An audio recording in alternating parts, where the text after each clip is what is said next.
year 1987, at the John F. Kennedy Space Center, NASA launched the last of America's deep space probes. The payload perched on the nose cone of the massive rocket was a one-man exploration vessel, Ranger 3. Aboard this compact starship, a lone astronaut, Captain William Buck Rogers, was to experience cosmic forces beyond all comprehension. An awesome brush with death. In the wink of an eye, his life support systems were frozen by temperatures beyond imagination. Ranger 3 was blown out of its planned trajectory into an orbit 1,000 times more vast. An orbit which was to return the ship full circle to its point of origin, its Mother Earth, not in 5 months, but in 500 years. For 500 years, Buck Rogers drifted through a world in which reality and fantasy merged into a timeless dream.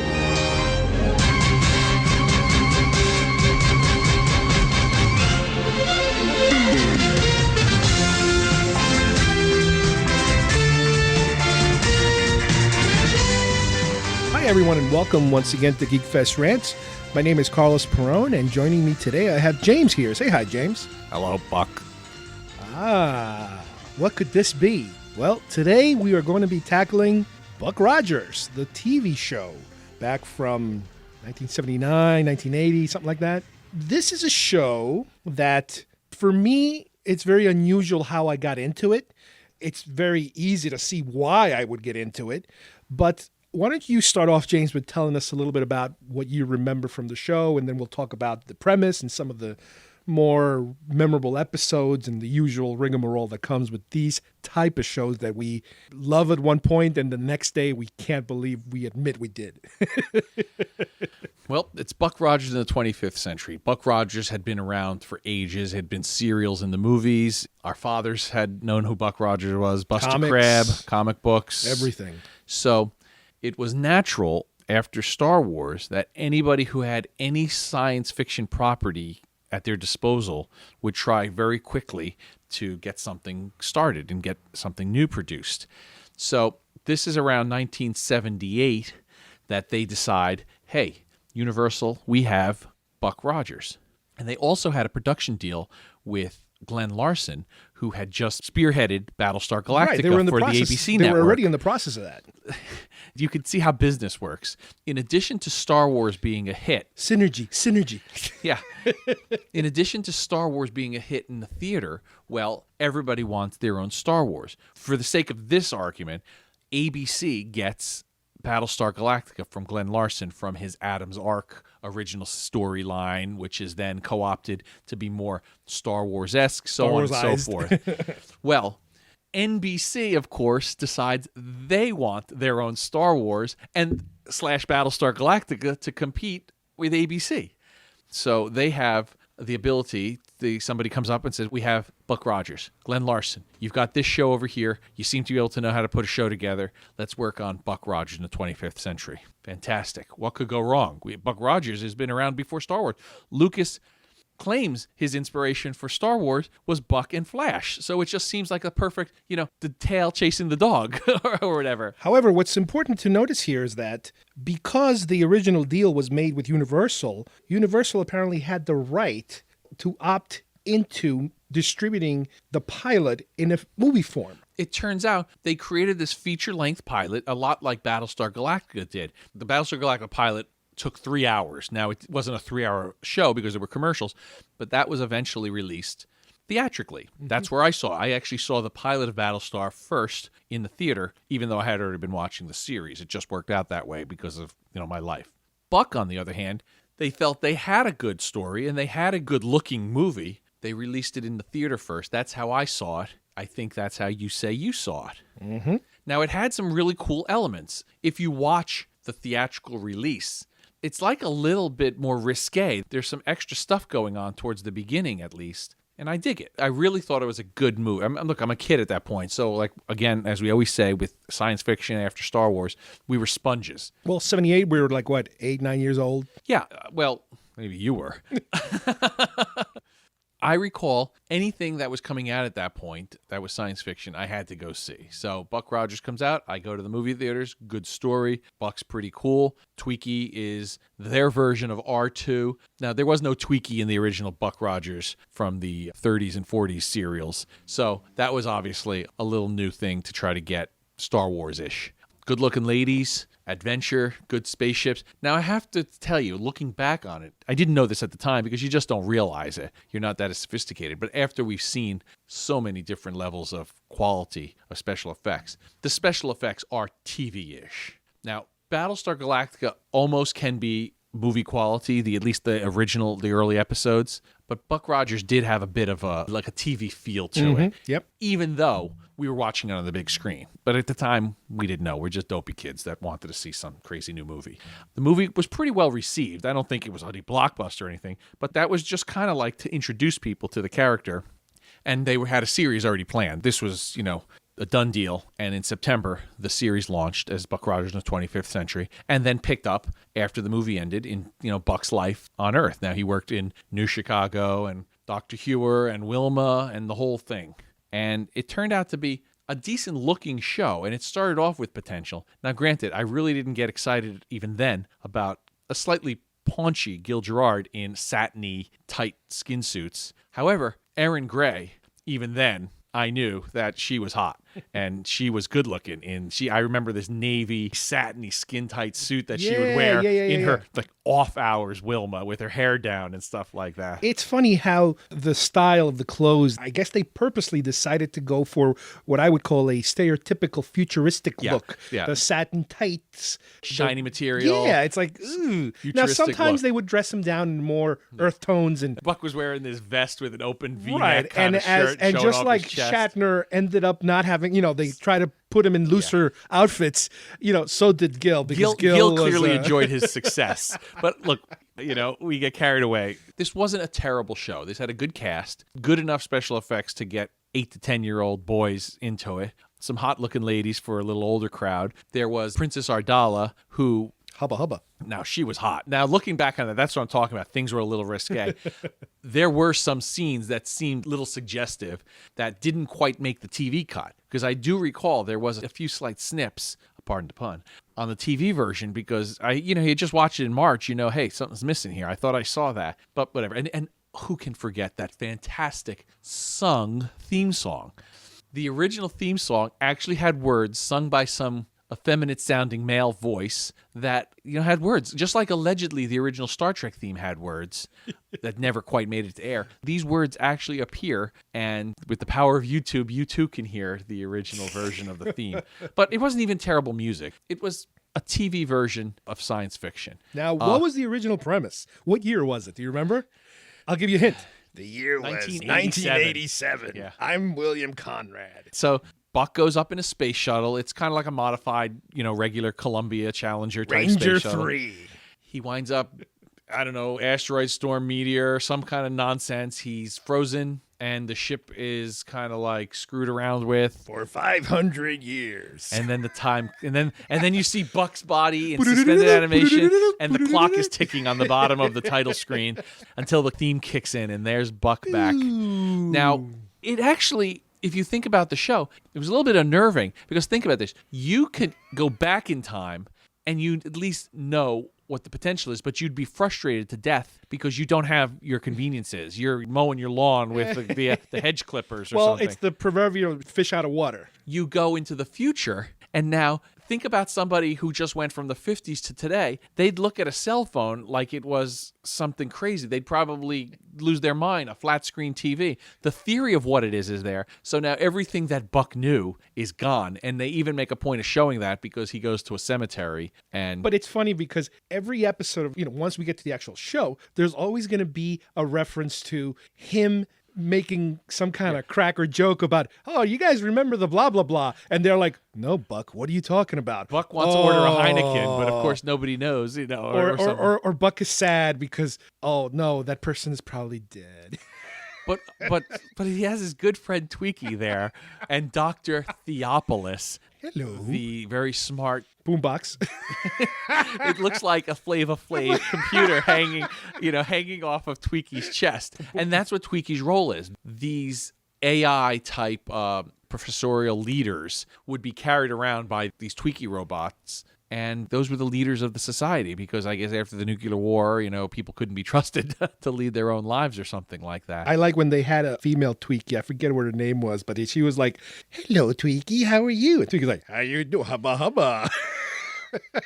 In the beginning in the movie and in the early episodes, Tweaky would have some silly kind of sound effects. Because he's learning from Buck. And Mel Blanc would provide some, sarcastic type of, "Hiya, Buck." It's almost like Buck was injecting personality into this robot. But then it became a little ridiculous. And the equivalent would be like Tweaky would be rapping by the later part of the season or something, or doing like hip hop or doing, Plus they would do typical 80s sitcom music after after Tweaky would say something so-called funny, it would be like bum, bum, bum, bum, bum, bum. Yeah. And it's like, oh, come on. Like we're jumping ahead, but the series started to get a little bit a lot silly. We actually liked it. Yeah. Sadly we love this, but we can't really seem to figure out why.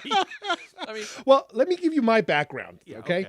Just like you mentioned before, I saw it in the theater, and this is back when I was living in Uruguay, so I must have seen it, I guess, dubbed in Spanish. For the people who don't know, can you tell us where Uruguay is? I need lots of maps to show you that. It's very difficult to explain. But here's the kicker. I came here in, I think, November or December of 79, and I remember I was at my grandparents' apartment looking at a color TV for the first time. You're like Buck Rogers. And I was Buck Rogers. You came from a place that didn't have this stuff. I'm switching channels. I'm like, oh, look, interesting channels and the different color. Well, everything's in color. This is great. No more black and white TV. And all of a sudden, I see who looks like to be Buck Rogers or Wilma with some vampire-looking creature. And I'm like, this is really weird, but I recognize some of these characters. And I was actually watching the vampire episode of Buck Rogers, which is one of the episodes we get to see later. So I actually had a background with the show, and all of a sudden it's like, oh, this is great. It's one of these goofy movies I liked. Now I can watch it on TV now, and they have one every week. This episode was called Space Vampires. That's it. A very Nosferatu-looking guy. I remember a giant bald head, I think. Yes, he was the Vorvon, I believe. Well, in traditional, even though this is 79, it's really, 80, 79, 80, 81, whatever. In very traditional television manner, they would have the guest of the week. This was a very special big thing back star. then. And because it was NBC, they would use a lot of NBC actors at that time. Some of this was unbelievably bad. Now, they had Buster Crabbe in one episode. And those were great. That made sense because it was Buster Flash Crabbe and Buck at the same time. Yeah, he was the guy that, a lot of the adults who watched them when they were kids knew. So it made perfect sense. It even made sense to me that Buster Crabbe should show up. It was perfect casting. But then Different Strokes was a big hit for NBC at the time, starring Gary Coleman. And they were putting Gary Coleman into anything and everything. He played like an old man, like a super old He was in kid? A Buck Rogers episode. Jack Palance, pre-Oscar push-ups, Jack Palance. At that point, he had been an established actor who was, but he was not really at the top typical of his life. Evil character. Yeah, his big days were over, but he was the bad heavy. And then, tell me some of Jamie these. Lee Curtis, big scream queen. But I mean, at that point, she was known. I guess she was just coming up because she had been in Halloween. Wow. Marky Post and Richard Mall from Night Court. Well, and they were both in Night Court. Before Night Court. Exactly. Well, I guess NBC saw them there and said, hey, we've got some hot actors here. I feel like I'm hosting the Thanksgiving Day Parade here. And Jerry Orbach, ladies and gentlemen. Jerry Orbach, who's since deceased, but he was on Law & Order. Oh, Law & Order. And Jerry Orbach later in Law & Order. So I feel like this is like 6 degrees from NBC because everybody on this wound up getting their own show. And don't forget, for you Batman fans, Cesar Romero and Frank Gorshin. And sci-fi favorite, Roddy McDowall. Who was in anything. Julie Newmar, anyone? Julie Newmar? Also from Batman. You know what it is? Here's the funny thing. I wouldn't call it as campy as Batman. No. But it wasn't also as serious as Battlestar. Yeah, if we're going to have a hierarchy. Battlestar, while a little cheesy in hindsight, especially compared to what they've done to the new series. It was a little darker. It was serious. It seemed like it could be believable, like Star Trek, as believable as that could be. Buck Rogers definitely had a lighter tone to it and definitely was like a little tongue-in-cheek. Now, I don't think the actors planned it that way. I think it was a combination of bad stories, slightly bad writing, and maybe a misdirection on what they wanted to do. And Gil Gerard, the star, I'm sorry we haven't even mentioned that, the star is kind of allowed to do what he wants with the character, but he said later he could do nothing with the scripts. So he really felt that the show was sinking because they didn't have a really good direction. I also get the feeling that he kind of went into the show with almost a William Shatner attitude in terms of, I'm the star, I know I'm not in charge of everything, but you guys are going to listen to me because I'm the star. People are seeing this show because of me. And they listened to him and then did what they wanted anyway. Now, I remember I'm not going to go through every single show. And also, the other thing to keep in mind is that the show did a big change of gears between season 1 and season 2. Yeah. That was very jarring. Yeah, it was a big format change. I don't know how you felt exactly. We didn't really go into it. I hated it. It basically was the end for me. I watched a couple episodes, the big Hawkman episode where he was introduced. Let's talk about the differences. The first one was just obviously introduction to the character. Welcome to Earth, fish out of water. Fish out of water, great. Everything is different. You meet different people. There would be some kind of either attack on Earth or some villain. He goes on missions to places exactly. and then comes back to Earth. So Earth is like home base. He always comes back to Earth. Only once, I think, once or twice did they come back to the Draconians. The Draconians was an ongoing made one more appearance, I think, here because and there. Pamela Helmsley actually wound up becoming popular, and she got her own show on NBC. But somewhere between season 1 and season 2, and part of it they claim it's because of the writer's strike, they weren't allowed to pursue certain storylines, so they had to create something completely different. The show switched to a exploration theme. So now all of a sudden Buck is aboard the Starship Searcher. Yeah. And you have a couple of new characters, a scientist with his robot who's a bit of a curmudgeon. Dr. Goodfellow is the nice, sweet old scientist who's like a mentor type of character. His pain in the ass. That robot was the worst. Crichton. It looked like it was put together. Its head looked like, if you're a fan of The Empire Strikes Back, Han has the robot helping him on top of the Falcon in the Hoth base. That's what his head looks like. The rest of his body looks like a Hoover vacuum cleaner. Yeah. It was a piece of crap is what it was, and I'm not too shy to say it. And the admiral of the Searcher was Admiral Asimov, obviously a reference to Isaac Asimov.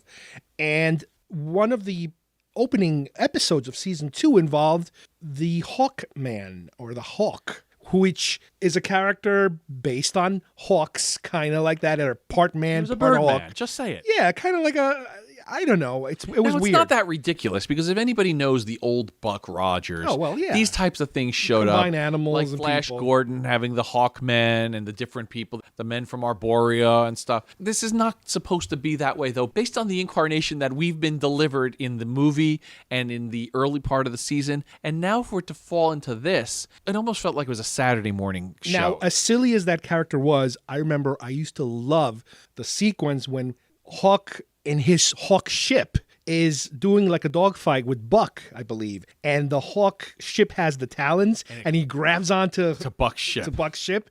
And I remember that was pretty cool, I remember. Another episode I remember from season 2, I think Mark Leonard starred as some kind of an ambassador that at the end of the episode, he removes his head, and everybody's like, because that was like the big reveal of how are these people so different? They're not, they look just like humans. Well, they have the ability to remove their heads.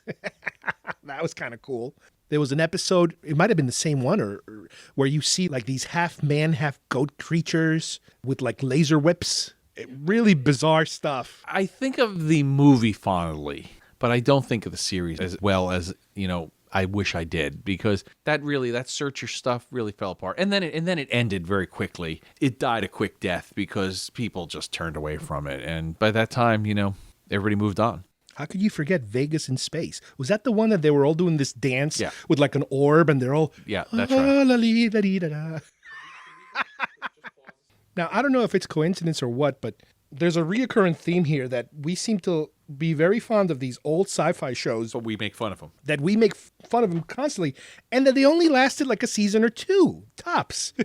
I think we think fondly of them because they were part of our childhood. And, we had the toys, which we'll talk about shortly, and they fit into the time period of Star Wars. These are like filler periods between Star Wars movies. But we're smart enough to know they really weren't that good. And the ones that are that good are still around today, like Star Trek. And we could just make fun of it, but I think we've said enough.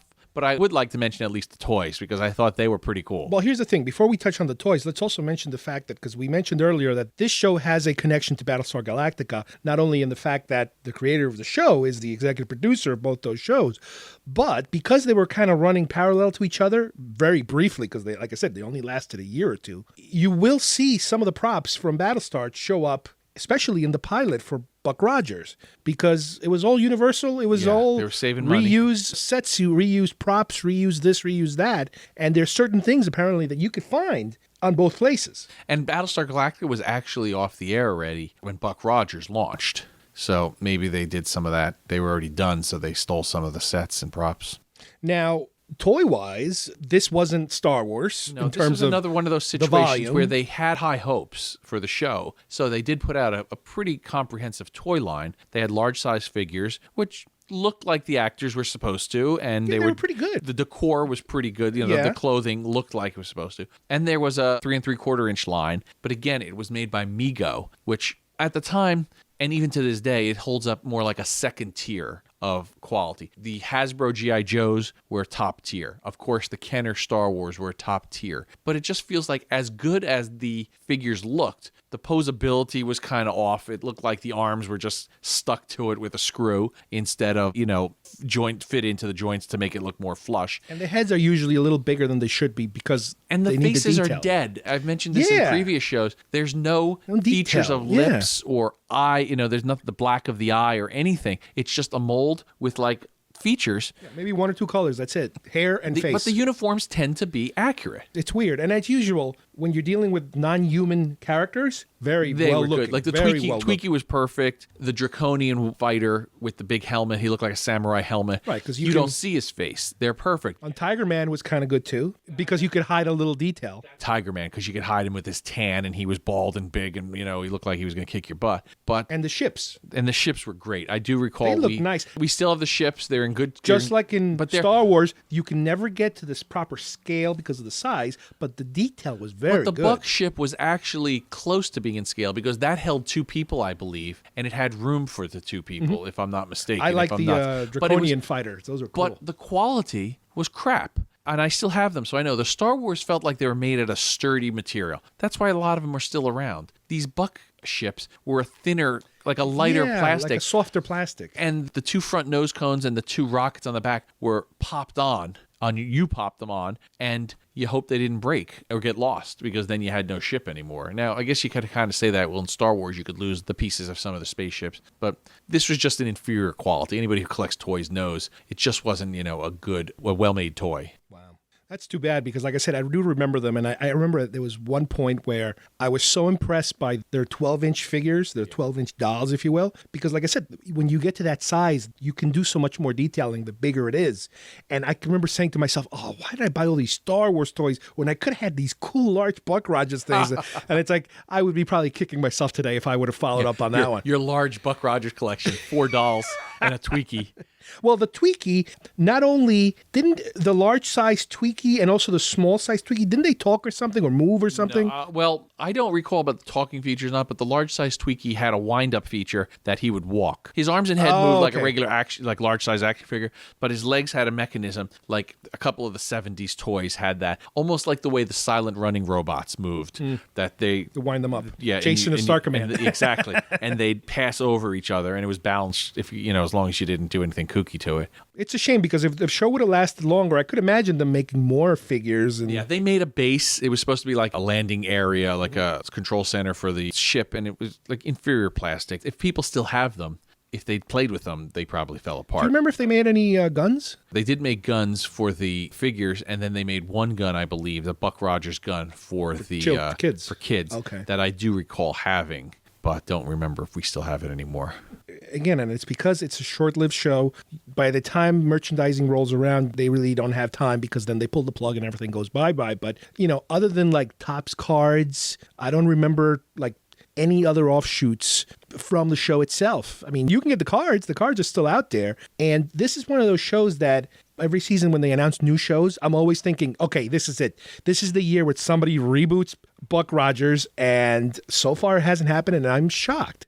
Now, the only other thing I can think of I remember seeing is, I don't know if it was Hot Wheels or one of these car companies, these little car companies, they did make a small die-cast ship for Buck's ship. That would probably be Corgi. Corgi, okay. And you thought that was good? Well, better than nothing. Fair enough, fair enough. Beggars can't be choosers. Fair enough, sir. I didn't think they were that good. Now, do you think that this show is just waiting to be rebooted? I'm actually totally shocked it hasn't. That's why I told you. I'm like, somebody rebooted Flash Gordon. It was garbage, but they did it. So Buck Rogers is just waiting to be picked up. I'm surprised. Universal probably still holds the license, and they're very vibrant. They're still a company that, and it's a name. I don't understand what they would be waiting for unless they've just done tests and people aren't responsive to Buck. You know, it is unless the license is held by someone else. Well, I wouldn't. The estate I wouldn't know anything about that for sure. But there's two ways of looking at it. It may be that when they do some kind of test, hey, would you be interested in Buck Rogers? People who do know it might think that's pretty old-fashioned. That goes back to the 30s. It's kind of like the Lone Ranger is coming out. The Lone Ranger is something that has been around forever. I mean, parents, grandparents now, everybody, that was the Lone Ranger. But somehow Johnny Depp's going to make it work. They need somebody like that, a hip guy now who could, I don't know who, we could be throwing names against the wall and figuring it out. Somebody has to suggest it that has But pull. They have to make it a little darker. I just don't know. But it seems to me that it's ripe for some type of exploitation. TV, if not a motion picture, a TV series or a mini series like they did Flash Gordon badly. Well, it's a shame because, like I said, because they're rebooting so much stuff and a lot of it is such crap, this is something that's potentially good. They could get something out of this, but you never know. The actual stars of the show, they are actually, if anybody's interested in ever seeing them, they are in the convention circuit. I've seen... And Erin Gray is still attractive. Erin Gray, as a matter of fact, I saw her a few months ago at a local convention. She's a little older, but she's very attractive She still. looks very good for her age. I've seen pictures of Gil Gerard. He's not doing so well. He's not he's a little... I think his hair's thinning and he's a little paunchy. And, yeah, I don't know if he's a nice guy. If he is, I'm sorry I'm speaking ill of him because, I don't mean to, but I don't know what else to say. I think we remember it, and then I know. This is, again, like we said before, this is another one of these shows. It's out there in DVD. They re-released the DVD sets and the Blu-ray sets a couple times. I think you could even watch them on Netflix also. Yeah, I mean, if you have a chance to watch the pilot movie, the original, the feature, I think it's definitely worth it, and I think most people who are fans of sci-fi and just never, either they're younger or they've missed it somehow, that part you'd like. And the best thing about this... if you go further, it was just diminishing returns. It is, but keep in mind, this isn't like Lost in terms of, I'm not asking you to commit to a 5-season show. These shows are short. And fortunately, back then, they had nothing to do with each other. Very rarely did each episode fall back on a previous episode, except when it was like the Draconians came back. Yeah, maybe a two-parter. You were expected to know that Bucks met the Draconians and Princess Ardala before. Right. The serialized formula wasn't that big back then, so you could jump anywhere. It doesn't matter. Obviously, the original episodes are usually the better ones, the earlier ones, the pilots, that sort of thing. But what the hell? Every now and then, give it a try. By the time you get the space vampires, I think you're pretty much, where you're going. And then when you see the Hawkman with his hawk head and his hawk spaceship. And his hawk wife. You know where you've been. Well, I'd like to thank James for joining us today on our look back, as we like to do every now and then, to some of these goofy shows we used to watch when we were younger. And I'd like to thank all of you for listening, and hopefully see you next time on Geek Fest Rants. Bye-bye, everybody. Beady, beady, beady. Booty, booty. Something from the bar, sir? Hold the phone. Nothing for me, thanks. Booty, booty. Booty, booty, booty. Booty,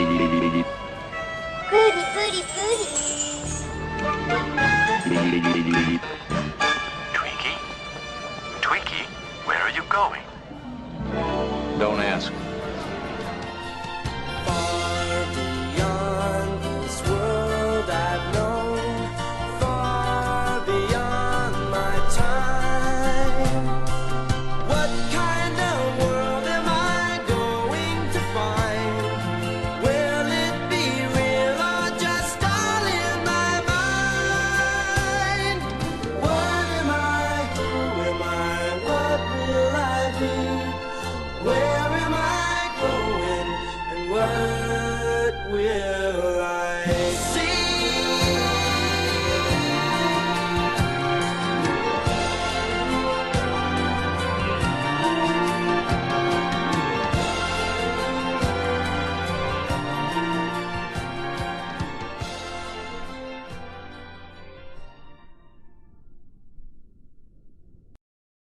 boop, boop, boop, boop, boop, boop, boop, boop. Stop.